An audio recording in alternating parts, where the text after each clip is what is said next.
Magandang umaga mga kaibigan. Atin pong pag-usapan yung hatian ng ari-arian ng taong kasal sa una, ngunit nag-asawa sa pangalawang pagkakataon bilang live-in.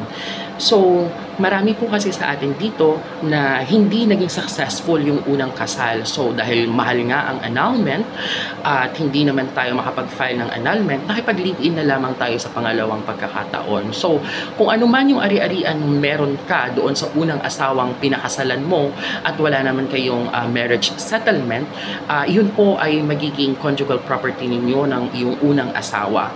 Pero dahil nakapag-live-in ka na nga sa pangalawang pagkakataon, ano naman ang mangyayari sa ari-arian mo kasama ng iyong bagong ka-live-in partner? Ang mangyayari po dyan ay magiging partnership lamang. Ibig sabihin, 50-50 kayo kung kayo ay naghati sa mga bagay na naipundar ninyo. Ngayon, kung halimbawa magkahiwalay na kayo ng ka-live-in partner mo, syempre hahatiin ninyo ang inyong mga properties ng 50-50 maliban na lamang kung mapatunayan mo sa'yo lang yung properties na yan, edi sa'yo lang yun. Exclusive property for you lang yun na magiging pag-aari mo lamang. Ngayon, kung ganun ang mangyayari ay ibibigay sa iyo ang kalahati ng mga naipundar mo, ngunit iyon ay idadagdag sa iyong conjugal properties ninyong mag-asawa doon sa unang pinakasalan mo.